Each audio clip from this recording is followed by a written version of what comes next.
Genéticamente, ¿qué tan único es el ser humano comparado con otros seres vivos? Pues no es tan único, la verdad. Probablemente has escuchado que el chimpancé y el humano tienen alrededor del 99% de su ADN igual. ¿Pero es esto cierto? Pues todo parece indicar que sí. Hay algunos estudios que dicen que no es el 99, sino que es el 96, pero bueno, finalmente es bastante. ¿Y por qué pasa esto? ¿Por qué si el ser humano es tan diferente al chimpancé tenemos tanto ADN en común? Y eso que también tenemos mucho ADN en común con casi todos los animales. Entonces, ¿qué está pasando aquí? El ADN generalmente sirve para hacer proteínas. Y esas proteínas tienen funciones en tu célula y en tu cuerpo. Te voy a poner un ejemplo muy ficticio. Digamos que tienes la proteína que permite que tu célula respire. Esa proteína se produce con tu ADN, con un pedazo específico de tu ADN que es el gen que va a producir esa proteína. Y pues da la casualidad que en los ratones, en los chimpancés y en prácticamente todos los mamíferos así, las células necesitan respirar y necesitan exactamente las mismas proteínas o muy similares. Y por lo tanto todos los organismos tienen el mismo gen para hacer la misma proteína. Es por eso que nuestro ADN se parece tanto al de otros organismos. Y buen día. Bienvenidos nuevamente a Caballeros 5 Soles. Estamos en nuestra sección de podcast conversando en el Mictlán. El día de hoy tenemos una invitada de lujo. Tenemos a Andy. ¿Cómo estás? Muy bien, gracias. ¿Tú?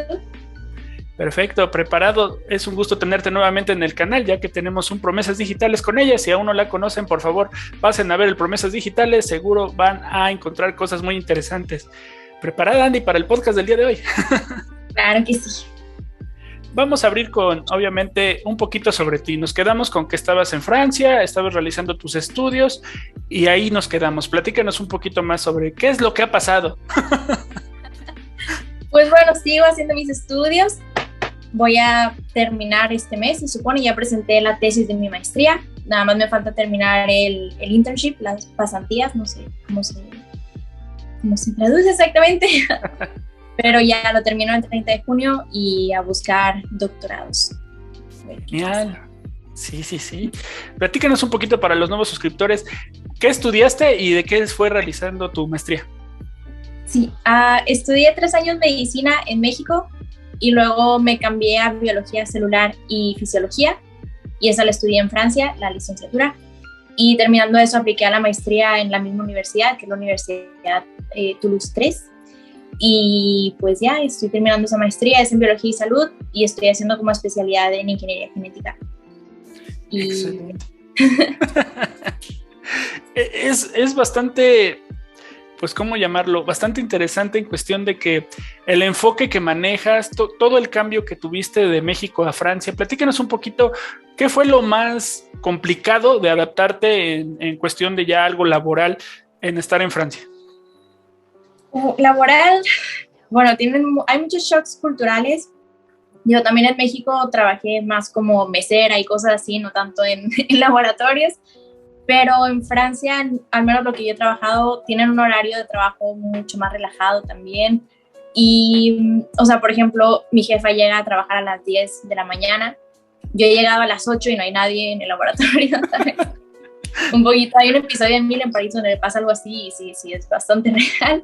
Y terminas de trabajar como a las 5, te puedes quedar un poquito más, pero generalmente no te piden que te quedes más. Y no sé, es como trabajas mucho menos horas, tienes más vacaciones, es así, más relajado en ese sentido. Se escucha bastante bien. Sí, está bastante bien. Tienen creo que 5 semanas de vacaciones, más si trabajas horas extras se acumulan y te dan más 10 de vacaciones también. Wow. En cuestión de ese aspecto, el laboratorio sabemos que es de primer mundo. Platícanos un poquito todo lo que manejas ahí. Hemos visto varias de tus redes sociales, más TikTok, que manejas mucho ese contenido científico. Sí. Lo que estoy haciendo en ese laboratorio, he estado trabajando 6 meses con ellos y es modificando el ADN de unas células. Es una modificación genética que se ha encontrado en pacientes humanos que tienen problemas cardíacos y estamos tratando de replicarlo en células de ratones. Okay. Para ver qué pasa a nivel celular, pero no con ratones, no estamos experimentando con ningún animal, son solo células que se crearon hace más de 20 años y con las cuales se experimenta así a nivel celular para ver qué está pasando. Y pues prácticamente eso, y los modificamos y hacemos muchos tests, tipo, no sé, Western blot y eso, no sé qué tanto conozcan, o es que son cosas muy técnicas y no sé si quieras profundizar en eso. En cuestión de crear ese tipo de técnicas, ¿va enfocado en creación de medicamentos, en alguna cura de alguna patología? ¿Para qué va enfocado? Ahorita es principalmente entender cuál es el problema, o sea, por qué esta mutación está causando la enfermedad. Uh-huh. Y ya que se entienda cuál es el problema, si es que está a nivel, o sea, si encontramos la solución nosotros, sería empezar a buscar diferentes objetivos o diferentes estrategias farmacéuticas o de ingeniería genética para solucionar el problema. Pero ahorita el nivel primero es entender qué pasa para después buscar la solución. Correcto. Tú que ya llevas tiempo bastante considerarlo en Europa, ¿qué crees que sea el problema más grande que tiene en cuestión Francia? Sabemos que aquí en México pues tenemos obesidad, tenemos problemas cardíacos. ¿Qué es lo que más les afecta a los franceses? En cuestión de salud. Ajá. A ver, ¿qué es lo que más les da problema? No hay tanta obesidad. Antes de la pandemia había menos, con la pandemia empezó a haber más obesidad, pero creo que lo que más problema les puede dar, digo, esto es de mi opinión, no está basado en ningún dato científico, pero claro, fuman demasiado, o sea, en serio, todas las personas que conozco en Francia fuman y fuman todo el tiempo. Me imagino que tengan muchos problemas de salud relacionados con el cigarro. Correcto. En cuestión de la seguridad que maneja el laboratorio, sí es algo muy, muy complejo. Nos quedamos en el promesas digitales de hace un buen tiempo, pero nos comentaste que la seguridad no era tan restrictiva en ese momento. ¿Ahorita se ha modificado por la pandemia? ¿Te refieres al nivel de seguridad que tiene el laboratorio con lo que hacemos experimentos? Ajá. Cuando hablamos, yo solo había trabajado en un laboratorio que era modificando también bacterias. Con las bacterias había que tener más cuidado porque si se escapa o si, no sé, si yo me llevaba alguna a mi casa podía pues causar alguna enfermedad a las personas que entraran en contacto con ellas. Pero ahora con el laboratorio que estoy trabajando no hay ningún riesgo porque si se salen las células con las que trabajo se van a morir y ya no son contagiosas, son solo celulitas que están ahí. Ok, entonces aquí ya es totalmente diferente. Sí, y aquí no pasa nada. En ese aspecto, las células que manejas es complicado. ¿Qué es lo que más te gusta del realizar tu trabajo día con día en el laboratorio? Sentir que estoy aportando algo, a que tal vez algún día los pequeños granitos de arena que voy poniendo junto con otro gran número de científicos vaya a llegar a solucionar la vida de otras personas. O sea, entre los pacientes que se han encontrado estas mutaciones en el corazón, al menos en este proyecto en el que estoy trabajando, muchos de esos pues murieron y entre esos había, por ejemplo, un bebé que tenía solo 2 semanas de haber nacido. Y es como poder encontrar una solución a ese problema podría ser, no sé, es como algo importante en lo que estás participando y te hace sentir bien. Totalmente de acuerdo. Creo que el granito de arena de cada uno es el esfuerzo que a veces nadie sabe, ¿no? Son como los héroes que están en las sombras y nadie sabe cómo llegó el medicamento o cómo llegó la cura, pero hay un esfuerzo grande detrás de ello, ¿no? Claro, y el trabajo en equipo es súper importante en investigación también. O sea, habrá otros miles de científicos que van a poner un granito más hasta que encuentren la cura y pues no sé, es bonito al final. Totalmente de acuerdo en ese aspecto. ¿Y qué tan complicado es el poder llegar a algo significativo en un aspecto de que dice sí hay un cambio realmente importante? Lleva muchos años, como bien muchos catalogan que para encontrar tal cura son 20, 15 años. ¿Realmente sí tarda tanto tiempo? Como está avanzando la investigación ahora, yo creo que es menos. Creo que está haciendo como un crecimiento exponencial y con todas las técnicas que se están descubriendo también para tratar enfermedades, cada vez es menos el tiempo que toma entre que tú descubres algo y se pueda aplicar para curar a las personas. Al menos es lo que he estado viendo últimamente. Correcto. En cuestión del avance que has visto de medicamentos, ¿realmente sí estamos muy, muy atrás acá en México? O sea, ¿sí es diferente el tipo de sector salud allá en Francia como en México? No tanto. Mira, me rompí, no sé si ya lo habíamos platicado en el otro podcast, pero me rompí la pierna en Francia en el 2020 y fui al hospital público y también he ido al hospital público en México y muy similar o hasta peor en el de Francia. O sea, entonces no es como lo pintan luego, ¿no? No, al menos yo he tenido esa suerte. O sea, no sé si alguien más ha ido a algún super hospital privado o algo así, pero esa es mi experiencia personal. Estuvo muy, muy feo. Está todo roto, los aparatos pegados con cinta scotch y cosas así. Wow, pues sí. Sí me hizo recordar al IMSS. Continuando un poquito más sobre el ámbito científico en Francia, ¿Es complicado el estar realizando, no sé, alguna colaboración científica con algún otro colega que tengas allá? Yo no he hecho ninguna colaboración porque yo solo he estado como interna en los laboratorios, no he sido jefa o cosas así. Así que no sé qué tan fácil es. Sé que mis jefes en los 2 laboratorios donde he trabajado están haciendo colaboración. Uno de mis jefes está haciendo colaboración con el MIT, por ejemplo. Entonces, pues, me imagino que para ellos sea sencillo, pero yo no tengo idea de cuál es el proceso. En ese aspecto, vimos que luego estás utilizando nitrógeno, varias sustancias químicas que son bastante interesantes. Platícanos un poquito tu experiencia con ellas. Bueno, el nitrógeno lo usamos para criopreservar las células. O sea, cuando ya modificamos las células y pues se siguen multiplicando y las tienes que congelar en algún punto para que ya no tengas que estarlas cuidando todos los días. Y para eso usamos el nitrógeno, para congelarlas y después cuando queramos hacer más experimentos las descongelamos. ¿Te parece? En cuestión de la manipulación celular, ¿es complicado manejar, no sé, ciertas formas de cuidado? O sea, tienes que tener cierto reglamento para poder manipularlas, manejarlas, o es en cuestión, pues, entre comillas, fácil la manipulación celular.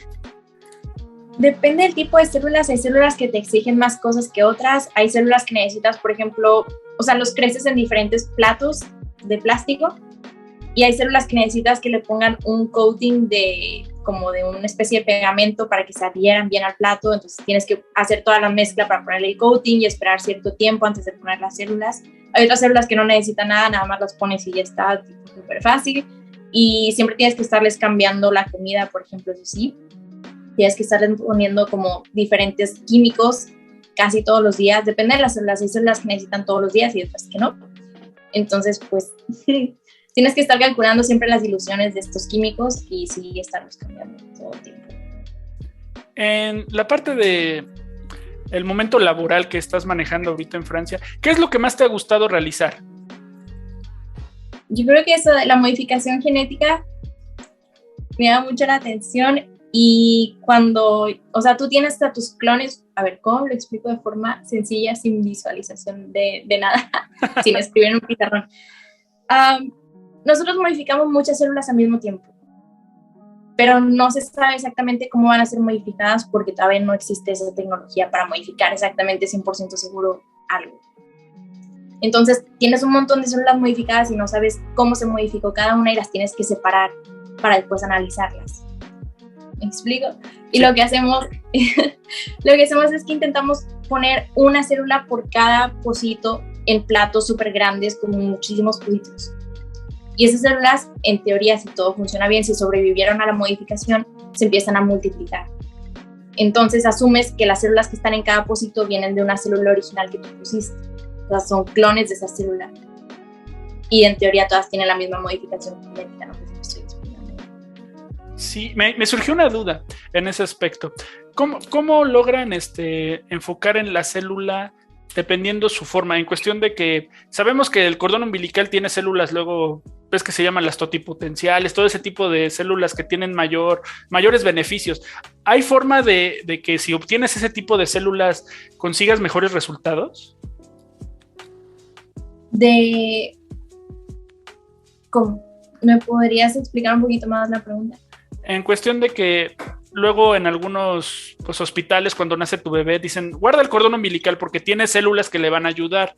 En ese aspecto, ese tipo de células, si lograran ustedes obtener algún cordón para poder manejar alguna patología de esa persona, con esas células es más fácil, no sé, algún tipo de apoyo a la enfermedad que tenga el paciente con esas células. Ya. Perdón, sí, no había entendido 100%, pero ya. Sí, porque conforme tú vas creciendo, tu ADN, tu cuerpo va recibiendo diferentes tipos de daños, de radiación, por ejemplo, y con esa radiación y con otros tipos de daños que van surgiendo conforme vas creciendo, tu ADN se va dañando. Pero si guardaste el cordón umbilical y está bien preservado, el ADN que tienes en el cordón umbilical no debe de tener los mismos daños que tienes tú como adulto. Okay. Entonces, si a partir de esas células quieres hacer algo como, por ejemplo, terapia genética, tal vez sea más fácil usarlas que no tienen ningún daño que usar una célula tuya que ya está dañada por el tiempo, por la radiación, por lo que sea. Correcto. En cuestión de, no sé en qué tan avanzada está la tecnología en este aspecto de lograr lo que muchos llaman en cremas, en ungüentos, todo eso de que dice regeneración celular. ¿Realmente es cierto o es un mito ese aspecto? Es un mito. Lo vimos en una clase específica de un profesor que la clase era sobre envejecimiento y nos empezó a decir como diferentes estrategias que hay para con ingeniería genética detener el envejecimiento. Y una de esas es con la telomerasa. O sea, tú conforme vas envejeciendo, tus telómeros se van acortando y la telomerasa lo que hace es que inhibe este acortamiento de telómeros y los puede alargar. Entonces, la telomerasa es una enzima con la que naces y vas perdiendo y pierdes cuando creces. Lo que nos dijo el profesor es que hay mucha gente que vende cremas de telomerasa para supuestamente hacer que tu piel no envejezca, pero nos dijo es que aunque fuera cierto, ¿cómo haces para que la enzima, la telomerasa, entre a las células de tu piel? No, o sea, no hay forma. Por más que te la untes, no, ¿cómo? Y pues, que son carísimas esas cremas, así que no caigan en eso, por favor. Sí, efectivamente, los precios están súper altos y dicen, no, es que regenera la célula, reenvejece. y no. Hasta ahorita no. En ese aspecto de la complicación de toda esa mercadotecnia que hay, sabemos que Francia es un ícono de moda, ¿no? Sabemos que maneja mucho ese tipo de cosas. ¿Realmente, en tu opinión, sí crees que manejan ciertos, ¿cómo decirlo? Ciertos artículos de belleza con cierto formato que es como de medicamento, que sí ayuda al cambio de piel, a la regeneración celular, entre comillas? ¿Sí hay ciertos productos que sí funcionan? La verdad, no tengo idea. Perdón. No creo que funcione como lo promueven, así como, ay, te lo vas a poner y te vas a ver no sé cuántos años más joven. No creo, por eso que te digo que es muy difícil que lo que sea que tengan, si es que sí lo tienen, entre a tus células y haga justo el trabajo que necesita. Pero no tengo suficiente información para hablar más sobre el tema, perdón. No te preocupes, es bastante interesante lo que nos manejas y lo que nos estás dando de explicación. En esa parte, ya yendo a patologías, ¿sí hay avances en lo que tú has visto en el laboratorio de decir, sí podemos atacar ciertas patologías mediante viendo qué células están dañadas? Sí. Ya hay muchos avances en la terapia genética, que es formas, o sea, si tú tienes una enfermedad genética, son formas de modificar estos genes para que ya no la tengas. Y sí hay bastantes avances, están probando varias cosas. Ha habido también muchos accidentes, ha habido personas que se han muerto por estas terapias. Entonces todavía está como tocándolo con pinzas porque sí hay un futuro prometedor ahí, pero todavía nos falta bastante. Llegamos a un punto del podcast en el que nos comentan mucho los suscriptores. ¿Qué tanto es cierto de la clonación? O sea, se habla de clonación de animales, clonación de humanos, lo vemos en películas, pero ¿realmente en la realidad sí es posible? Sí, totalmente. No hay ninguna dificultad. O sea, obviamente sí hay cosas que sí hay muchos riesgos y el clon es muy probable que salga mal y cosas así, pero sí. En cuestión del manejo de alimentos, porque se ha hablado mucho sobre si nos estamos quedando sin reses o nos estamos quedando sin cierto producto animal, ¿podemos clonar a ese animal y sería totalmente pues normal comerlo? O sea, ¿no tendría ninguna complicación para la persona? No tendría por qué tener complicaciones. No nacen así con cierta patología, o sea, es totalmente lo mismo, o sea, ahora sí que es una copia idéntica. A ver, ok, es un poco complejo. Voy a intentar explicarlo así como lo más sencillo posible. Claro. Es como los hermanos gemelos. Uh-huh. O sea, no es exactamente la misma persona. Los dos hermanos gemelos pueden tener diferente personalidad y cosas así. Sí tienen conciencia los clones tanto como el original. Porque también me han comentado como, pero es un pedazo de carne. No es un pedazo de carne. O sea, si tú clonas a una persona o un animal, lo que sea, pues va a hacer una cosa consciente, ¿sabes? No sé si tenga alma o no, porque no sé si existe el alma, pero no tendría por qué ser diferente al original en eso. La cosa es que todos estos daños que te había dicho que vas acumulando durante tu vida en el ADN, sí, para clonar a alguien o a un animal utilizas las células del adulto animal, el clon va a heredar todos esos daños. Aunque hay algunas técnicas que están usando para reducir esos daños, es probable que lo herede y por lo tanto muchos clones salen con mutaciones o no nacen bien o se mueren inmediatamente o cosas así. Pero estas mutaciones no significa que, o sea, no necesariamente significa que no te las vas a poder comer si es una vaca, ¿sabes? Sería como cualquier vaca que tiene alguna deformidad. En cuestión de, por lo que entiendo, sería, por ejemplo, si alguien tiene, no sé, algún problema de hígado, un problema de pulmón, como es la copia, va a tener el mismo problema la copia, ¿no? Porque ya está tomando el ADN dañado, por así decirlo. O sea, si el problema que tiene la persona adulta en el hígado o en el pulmón es por algo genético, el clon también lo va a tener, a menos que modifiquen al clon antes de implantarlo en el útero de una mujer, porque para que un clon nazca lo tienes que implantar. Entonces un embrión que tienes que implantar en el útero de una madre. Entonces hay un tiempo en el que creaste el clon antes de que puedas implantarlo, que puedes modificarlo si quieres y quitarle esa enfermedad. Una de las preguntas también muy recurrentes que nos mandaron al canal es ¿qué tanto se puede modificar en ese aspecto? O sea, se habla mucho en las películas de el color de piel, el color de ojos, que no tenga ciertas patologías. Por ejemplo, mi padre, mi abuelo tuvieron problemas cardíacos. Yo logro que mi hijo o hija no tenga ese problema. ¿Sí hay forma de realizar eso? Sí, sí se puede. La cosa es eso también.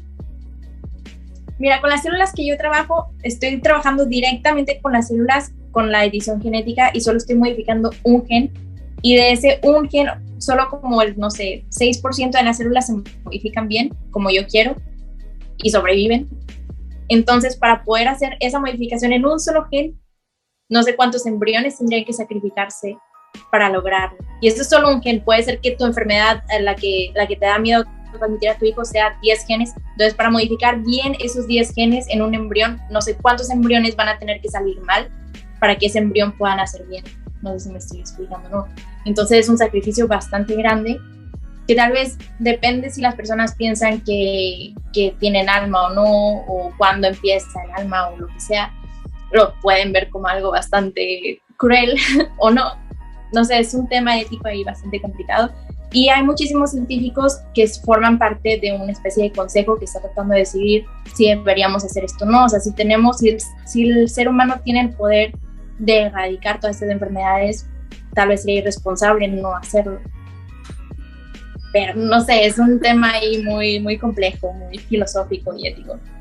Totalmente de acuerdo, es complicado, ¿no? Porque muchos dicen es que son seres vivos, otros aún no se están formando. Es el debate como del aborto, ¿no? Es sí, un tema tan complicado en ese aspecto. Sería como abortar a miles y miles.